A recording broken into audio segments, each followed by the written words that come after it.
പ്രിയപ്പെട്ടവരെ, റബ്ബ് വലിയ കാരുണ്യവാനാണ്. തന്റെ അടിമയോട് ഇത്രയേറെ കരുണ കാണിക്കുന്നവനാണ് റബ്ബ് എന്നുള്ള യാഥാർത്ഥ്യം അടിമകളായ മനുഷ്യർ മനസ്സിലാക്കുന്നില്ല എന്നുള്ളത് വളരെ ഖേദകരമാണ്. മഹാനായ ഈസ നബി അലൈഹി സ്വലാത്തു വസ്സലാമിന്റെ കാലത്ത് ഈസ നബി അലൈഹി സ്വലാത്തു വസ്സലാമിന്റെ 2 ശിഷ്യന്മാരെ അന്താക്കിയ ഗ്രാമത്തിലേക്ക് പ്രബോധനത്തിന് വേണ്ടി പറഞ്ഞേക്കാൻ.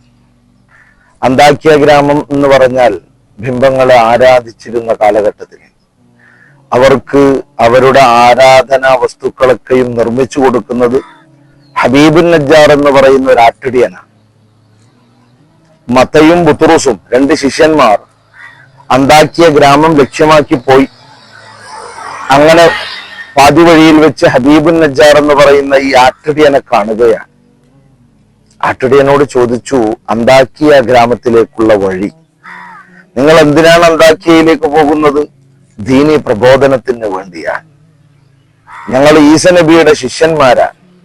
ഹബീബുൻ നജ്ജാർ പറഞ്ഞു, നിങ്ങൾ ഈസ നബിയുടെ ശിഷ്യന്മാരാണെന്ന് എന്താണ് തെളിവ്? ഈസ നബിക്ക് ഒരുപാട് കഴിവുകളുണ്ട്. മരിച്ചവരെ ജീവിപ്പിക്കാനും രോഗികൾക്ക് ശമനം നൽകാനും ഒരുപാട് കഴിവുകൾ ഉള്ളവരാണ്. നിങ്ങൾക്ക് ആ കഴിവുകളുണ്ടോ? അങ്ങനെയാണെങ്കിൽ നിങ്ങൾ ശിഷ്യന്മാരാണെന്ന് ഞങ്ങൾ വിശ്വസിച്ചു കൊള്ളാം.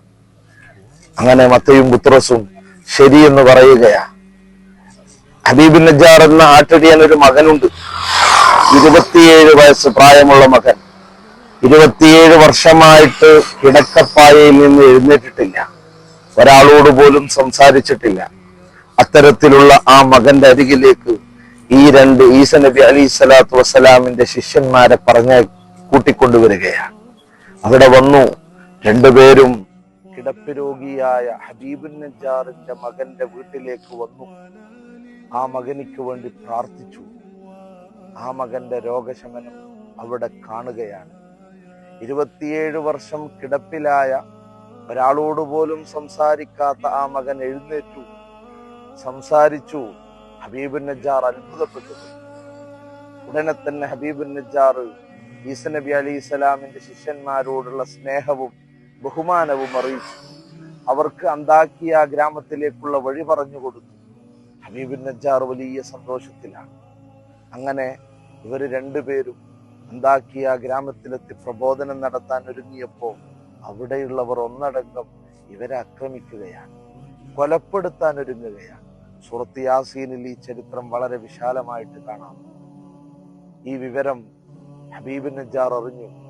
അന്താക്കിയയിലേക്ക് പ്രബോധനത്തിന് പോയ മത്തയെയും ബുത്റൂസിനെയും കൊല്ലപ്പെടാനുള്ള രീതിയിലേക്ക് നാട്ടുകാർ ഒരുങ്ങിയിട്ടുണ്ട് എന്ന യാഥാർത്ഥ്യം മനസ്സിലാക്കിയ ഹബീബുൻ നജ്ജാർ അവിടത്തേക്ക് ഓടിച്ചെല്ലുകയാണ്.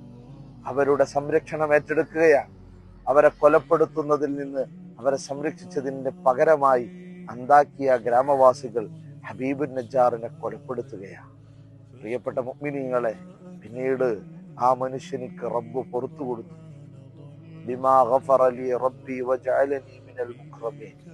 റബ്ബ് സുബ്ഹാനഹു വ തആല എനിക്ക് പുറത്തു തന്ന വിഷയം അവരറിഞ്ഞിട്ടുണ്ട് എങ്കിൽ അവർ ആ 2 പേരെയും ആദരിക്കുമായിരുന്നു, അവരിത്തരത്തിലുള്ള ദൂഷ്യ സ്വഭാവങ്ങളൊന്നും കാണിക്കൂലായിരുന്നു എന്ന് ചരിത്രം നമ്മെ പഠിപ്പിക്കുകയാണ്.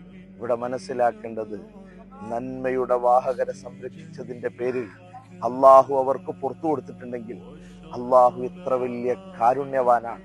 ആ കരുണയുടെ കടാക്ഷത്തിന് വേണ്ടി നാം ഓരോരുത്തരും റബ്ബിലേക്ക് അടുക്കുക.